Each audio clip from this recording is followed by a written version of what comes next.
Hello, interwebs.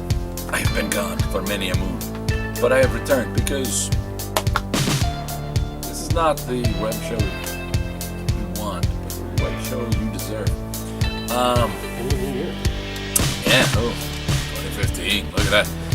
Next time, would have been nice, could have promoted, could have returned the show, but I didn't have time to get home. Next time, there will be an actual backdrop to put behind us, so we look respectable, professional? No, we look like a disreputable, unprofessional bunch of morons with a really cool backdrop. Or at least I'm assuming it's really cool. I haven't seen it. I don't know. For all I know, he just got a big middle finger to sit behind me like, "For you!" Still works. Yeah, that could add a certain je ne sais quoi. We have faith in the John Drew. Yeah, it is Canadian. The sign may, I don't know, it says F3G2 and then it says it again in French. Then we will lose faith in the John Drew. F3G. I don't know how to say two. Only know trois. Ménage à deux. Oh, silly French. It's probably spelled like 11 letters. The French like to cheat at Scrabble. It has an IXOUSZ. It's pronounced ooh. Because the kids, there's a school near here called O'Galley. It's spelled E-A-U because it's French. Galley, O'Galley. Alright? The kids all call it O'Galley or E-Galley because it baffles them that only the French could take 3 vowels to make the sound of one other vowel. E-A-U, how do you pronounce it? Oh, wait, what? It's French. Ah, see, that's how it should be. Oh, yeah. Okay, enough. Let us start the reviews.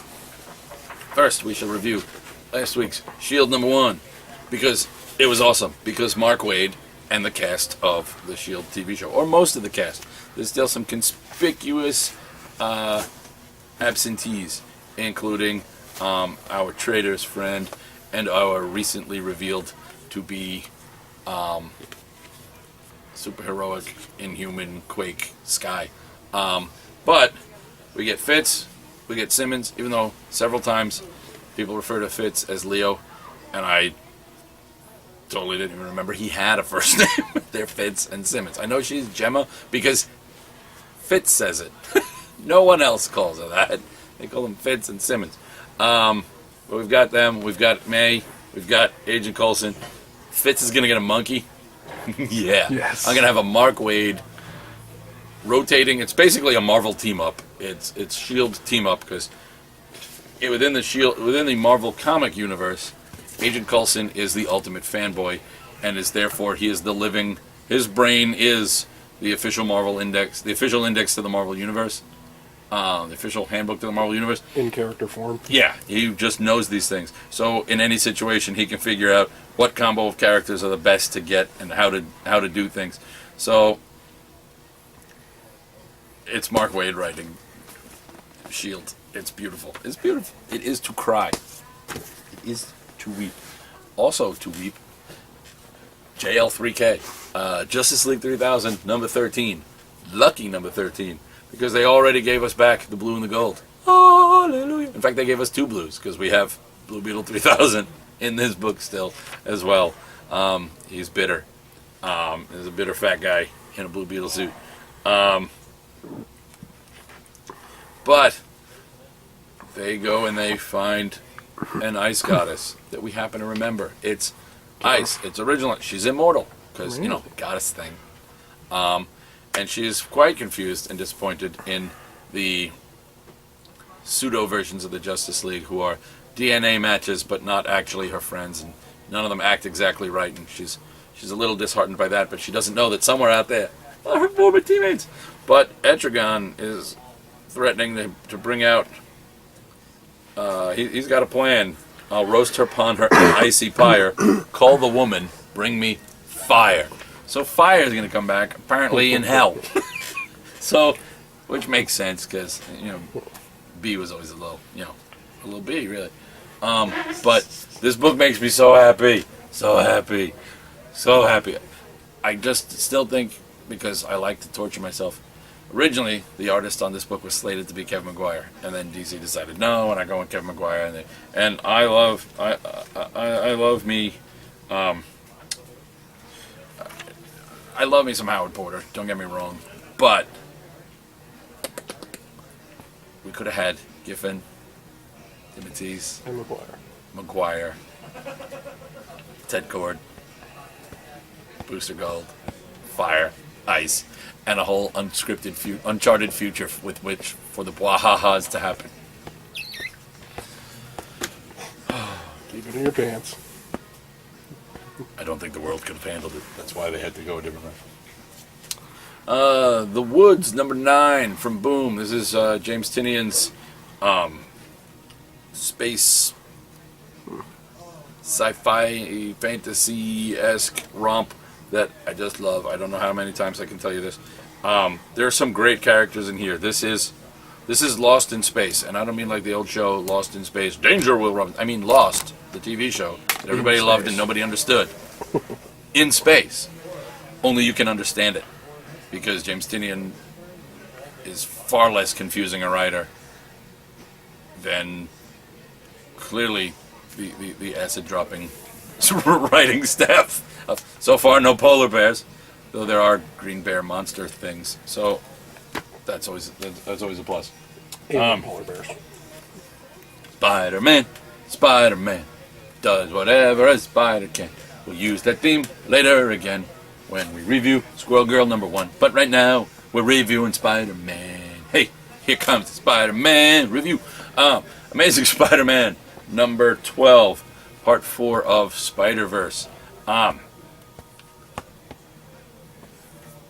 It's good. This issue is the best so far, not just because of some of the things that happen, but because things happen in this issue. The first couple parts really were they were too choppy because it would be like, this. Want to know what happens? Read other book. Read spin-off. Which actually, I'm surprised isn't a title for a spider. With all the spider books they've put out, at this point, I'm surprised no one's thought spin-off as, as an actual title. That's just continued adventures of people. In fact, Dan Slott, you can use that. You don't even need, to credit me, because I certainly wouldn't. But It's bad on some levels. crediting me will only make it not sell. But just call the book spin-off and just have it. It just features what happens to any survivors, spiders, post the storyline. But yeah, this was good because it was more to the point. I love the back and forth between Peter and Superior Spidey. Everybody plays an important part. The one thing that I will say, especially at this point, is nice and grounded, is there's a lot of spin-offs, and the first couple issues were a lot of build to something and then say go read this other book. But with what's going on, clearly Dan Slott thought about all the pieces, and no one is just Marvel likes to do events, and they like to do tie-ins, and a lot of them seem to be things that you're like, why the fuck did I read this? It added nothing. This, everybody's got, why, Spider-Woman has her own book now, and what she's doing ties directly in. Spidey 2099 ties directly, and not just ties in, actually has weight. What they're doing is important. So this is Spider-Man 2099 by Peter David is number 7. Lady Spider and Spidey 2099 are doing an autopsy on one of the dead devourers of spiders. While his new body, because they just cloned themselves, is ready to kick ass and trying to get to them. Who do they use to stall so that they can get away? It's the return of Punisher 2099. So it's like, yay. I'm so happy. It's just a beautiful thing.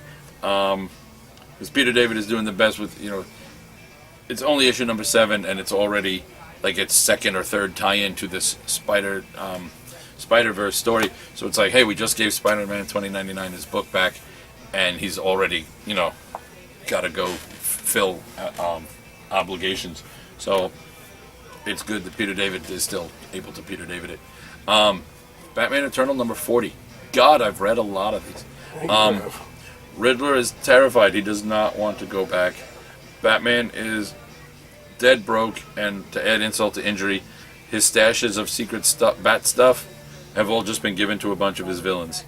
Catwoman is a better version of Fish Mooney in the Gotham series, which premiered back this week, so that was good. I liked it. Yay, Gotham! Gotham! Gotham! So this is still worth a look. I'm glad I held out with that one. All right. We got Soul. Yeah. Really? I bought Wolverines number 1. What the fuck did I do that for? Because Charles Soule, and because I really wanted to review it, and they only had one copy on the shelf. Don't get too excited. They didn't have one copy because it sold out in droves. They got one copy because they didn't order a lot, because all the other Death of Wolverine stuff was not selling at all here. So,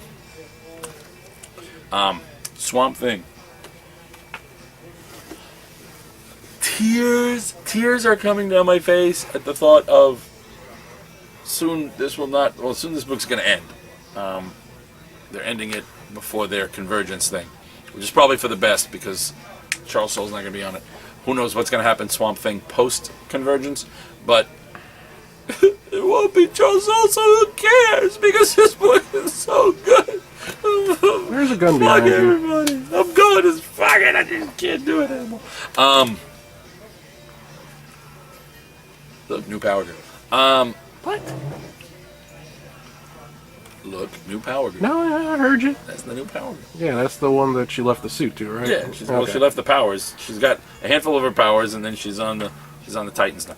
But this is so good. It's like, well, what's the title right there? It's on the cover, The Desecration of Alec Holland. The mold avatar, the metal the avatar, or a computer avatar, and Machine. Yeah, the machine avatar, the mold avatar, and Anton Arcane get together and have like a weird orgy over the bones of Alec Holland and create this kind of machine mold decay Alec Holland that's out to kick Swamp Thing's ass, and it's very disconcerting for him. So good. This book has been so great. I buy the issues. I get the trades. Charles Soule's been the best thing to happen to Swamp Thing since like the original stuff. Since like Moore and Vetch and freaking. I would say so. Bernie Wrightson.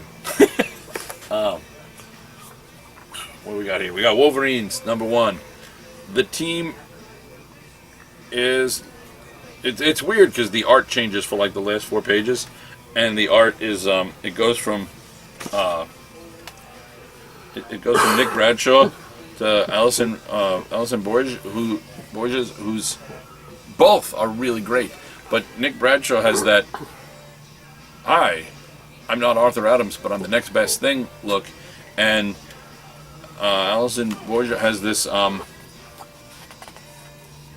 painted. There's just like a couple pages in the middle there that are this painted look that is so completely different.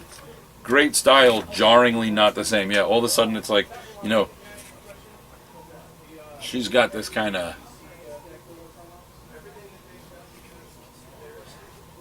I don't know how to describe it. I'm gonna say like.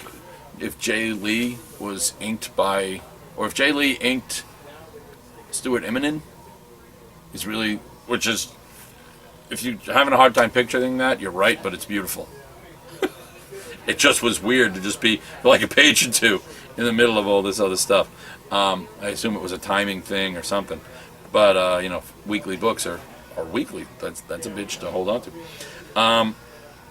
So you get a whole bunch of Weapon Xers versus the Wrecking Crew, which is just odd in and of itself. But the best part is, well,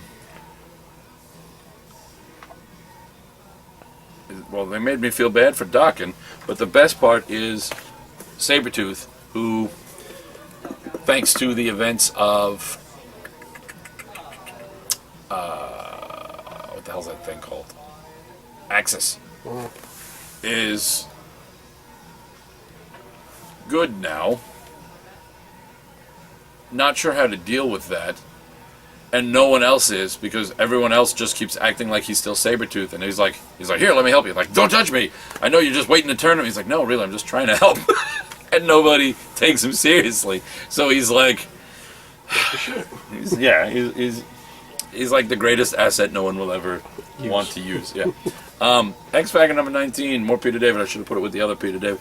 Another one that's breaking my heart, because this is going to end, and this book has been so good. So good. But it's getting ruined all because of the Marvel mandate on Quicksilver. And, you know, he's going to go probably be not a mutant or something. And it's tearing apart this entire great book. I only read the one issue and it was fantastic. This book is so good.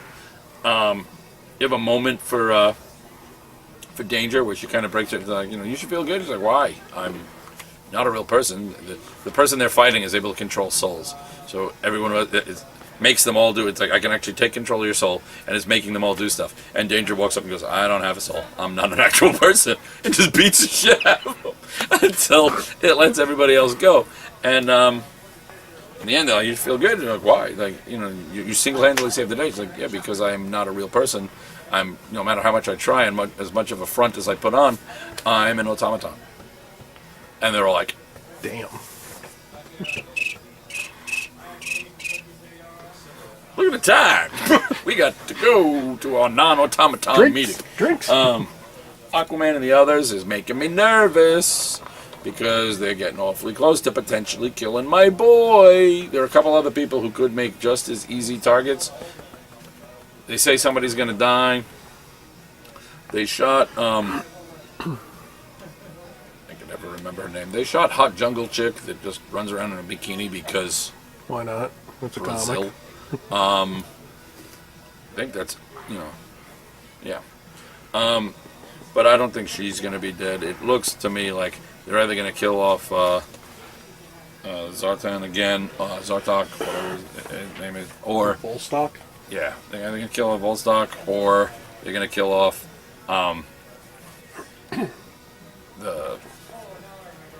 he's not the agent. What the hell is he called? Like the operative? Yeah, I suck at these names. The only name I I don't even remember, read the of damn course. book. The only name I remember, of course, Prisoner of War. Prisoner of War. But he's like the third option for who they could kill. So there's another one that's ending before the Convergence because I read it. That was as soon as I pre-ordered number 1. DC put in the word, let's cancel that around number 12. No. Okay? No. It's like, oh yeah, that Pachoni guy. Gone. Squirrel Girl number 1. So fucking good. It's nuts how good this book is. Really? That's even the kind of joke they use in here. The art is gorgeous. Let me just tell you, Ryan North writes it. Don't know who he is. Love him. And the art, where does it say her name? Erica Henderson. Fucking brilliant. It's just so much fun.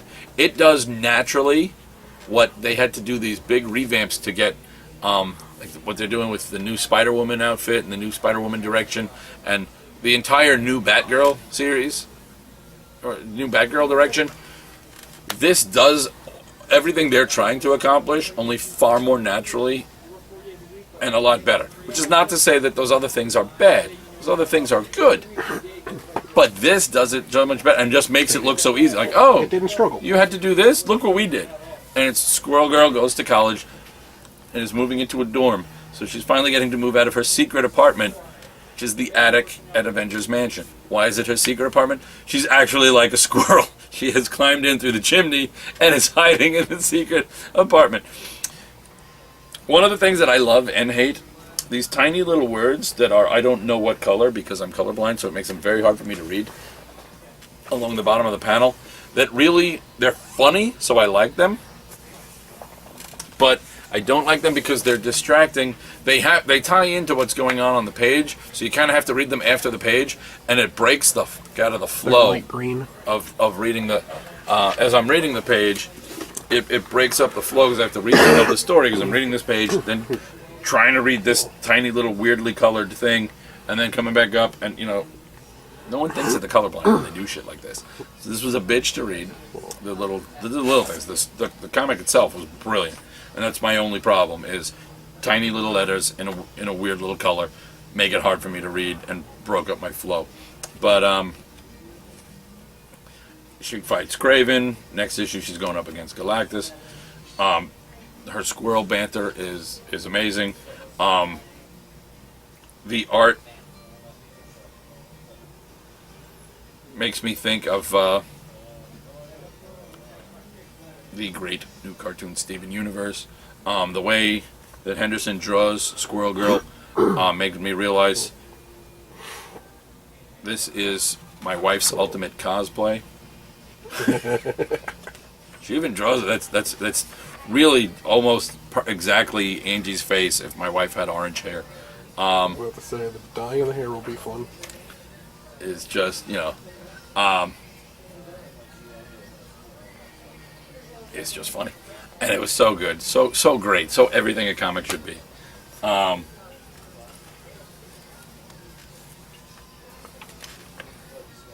bun. The Sixth Gun, Days of the Dead. Oh my. Everything Sixth Gun is great. Everything Cullen Bunn is great. And at this point, that means everything is great because Cullen Bunn is just writing everything. So let me tell you, I'm reading Lobo, okay? New Lobo. The Nouveau Phobo.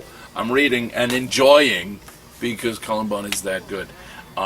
So really, I hate the man because at this point he's writing like 66 comics, and I have no fucking money because Cullen Bunn has all of my money. You're welcome, Cullen Bunn. Next time you see him, So right in the kisser. read this. Lobo versus Superman, Part 2, because over in Batman, in Batman Superman, Superman met Lobo and threw him into space. Lobo mentions that. It's like, seriously? He's like, Superman's like, I thought we discussed this. Lobo's like, that's not how I remember it. You hurled me into a low orbit. and it's pretty good. We get a little bit more. This Lobo's less anti-hero, more tragic hero. Tragic anti-hero. Because he still goes on to become an assassin. But he seems to have a more tragic, it wasn't quite as murderous a reason for his hand in the destruction of Sarnia as original Lobo's reason was. In fact, there's even a line in here. We see little pieces of that kind of stuff, but there's a line in here when he's talking to Superman, and he says to him,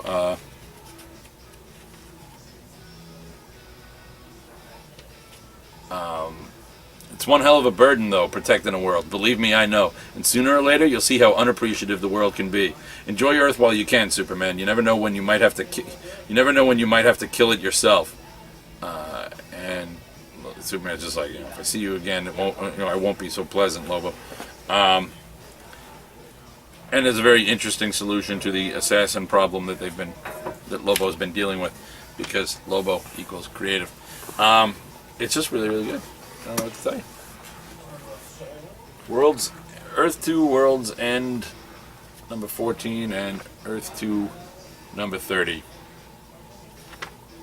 are books that happened and continue to ruin everything about what was my favorite title. I loved Earth 2. This ending, it's just a mess. And if they're really sticking to their guns that Barda is evil and a traitor and working for Darkseid, Hell no. and there's a budding romance between Mr. Miracle and Fury, the apocalyptic daughter of Wonder Woman. No. No. No. The only thing that would be worse than that would be if somewhere along the line someone decided to break up not only break up Hal Jordan and Carol Danvers again, not Carol Danvers, Carol Ferris again, but to all these Carols that fly planes, they're just so confusing. But to break them up and then have her now in a relationship with Astro? no Guy? Kyle. Oh. That would be hard. Oh wait, that's exactly what they've done.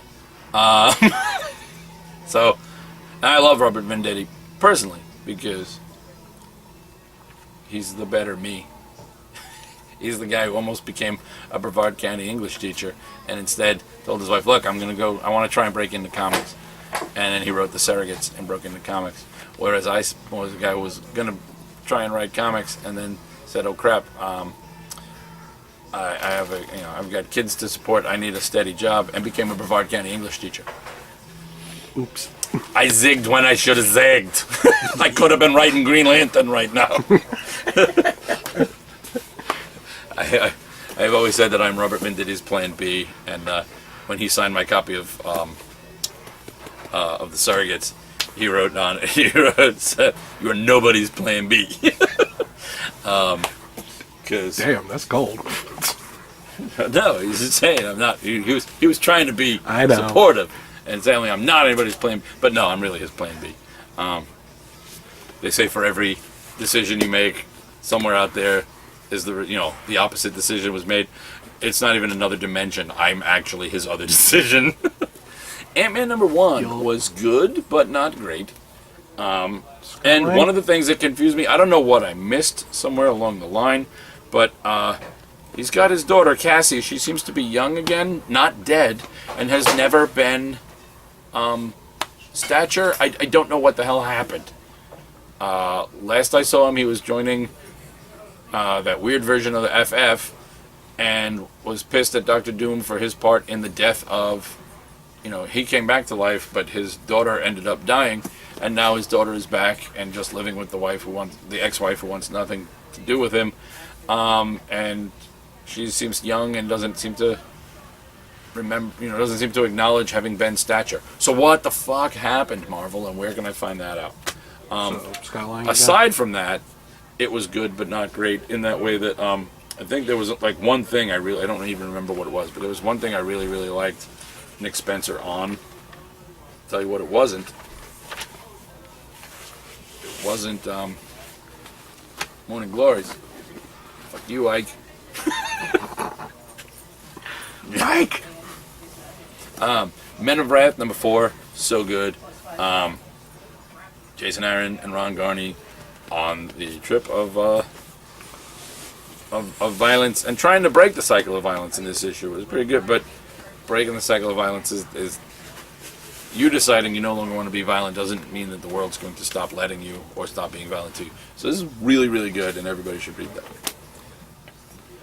Legendary Star-Lord. Star-Lord and his dad have a reunion of not the best kind, and then Kitty Pryde gets over her fear of space to come save her boyfriend. She's been afraid of space ever since she was trapped in a giant bullet soaring through space. Because I can see how that would scare you. But is good, is fun, is leading directly into what will be the big X-Men Nova Legendary Star-Lord Guardians of the Galaxy crossover. Futures End #36. Okay. Art-wise, really, really, really nice. Story-wise, meh. I don't hate this. I don't love this. I just read this most of the time. And the final part of our review, novel, real book. Lexi Dunn's Superheroes Anonymous from Harper Voyager Impulse, which is a lot of things to have to say, Harper Voyager Impulse. But HVI just sounds too much like a dyslexic HIV, so nobody wants to say it. But Superheroes Anonymous is so, so good. I'm not always a big fan of superhero novels because the comic superheroes belong in the comic book medium, and yeah, they're owning movies and TV at the moment. But really the comic medium is where they work best, and the novel loses a lot of that. You know, it's a visual medium. TV and movies can still do the visuals, they just make them move. The novel loses a lot of that. You have to picture things, and really a lot of that will depend on how well it is to describe. And as someone who writes comic book scripts, I know describing actions in a comic book panel is a bitch. Describing it in a novel form, a lot of the time it just feels like someone trying to describe a comic. This is not one of those times. This is so great and so naturally done. I put it, if you're a fan of superheroic prose, I put this right up there with my beloved Wildcards. All right, the anthology series, the shared universe, edited and occasionally partially written by George R.R. Martin. Did she think you All right. stepped out? So I would put this right on a level with that. So good, so amazingly good. Also, it's everything that everyone in the comic world is always clamoring for. It's believable. I don't just want to say strong because everybody always talks about how that's on, but believable, likable, wonderful female characters, and a female author. So it's all that diversity people always say that, you know, comics are lacking. It's right here, and it's done not forced, not unnatural. It's such a you just ease right into it. It just makes perfect sense. You know, everything you read in this. The idea is there's a girl referred to as Hostage Girl. She, for some reason that you find out within the course of the book, so I won't spoil it, she seems to be singled out more than other people. She gets kidnapped all the time. Part of it is that the supervillains kind of decide that her boyfriend is the superhero that keeps rescuing her. She's not so sure, and we find out the answer partway through the book, and it's not the answer you expected. There's so much I can't say about this because the twists, there's well done twists that don't seem like twists that just seem like, oh, so that's the way that is. And as a result, she ends up kidnapped by someone who says he's injecting her with stuff that's going to make her addicted, and she'll need to come to him all the time for this serum or she'll die. But it ends up giving her superpowers, and she doesn't know why that happened, what's going on. There seems to be a bigger plan at hand. And as a result, she now has powers and finds out that all the superheroes not only know each other, but they all sort of work for this one company that was founded by one of the original superheroes. And there's this, Superheroes Anonymous makes it sound like it's going to be some like self-help group, but really what it is it's a network where, in order to help preserve the secret identities and to make heroing easier, it's like, you know, that organization in the show Heroes that would try and capture the hero and then lock them away? Imagine if that kind of organization was more beneficial and was like, hey, we're not going to capture you, we're going to take you here, help train you, get you on the, get you what you need, you can live here, we've got teleporters. They don't have teleporting technology, they have actual teleporting, people with teleporting powers who have stations in the different major cities. And that way, if you need to get somewhere, and you're in, the Chicago office, they can teleport you to the New York base, and then Nice. it's like teleporting taxis. It's really clever stuff. And then you have, she's trained by another female superhero. She's mentored by another female superhero, and there is a new supervillainess who, at this point, hasn't even come up with a name, simply goes by Chelsea. So Chelsea, the best and worst words I've ever read in a book were "to be continued" on the last page of this book. I'm so happy because it means there's more. I'm so miserable because the more isn't here yet, and this is just that good. I cannot tell you enough. Lexi Dunn, Superheroes Anonymous, buy this. Also buy this. Why? Just go. There's a Barnes & Noble near you. Or, hell, you're on the computer already. Go to Amazon or some shit. Just go get this. Why are you still here? Yeah, just push the button, Frank. That's old Mystery Science Theodore. Yep. The vintage mystery. All right, that's all I got. See you next week. Man, not the whole.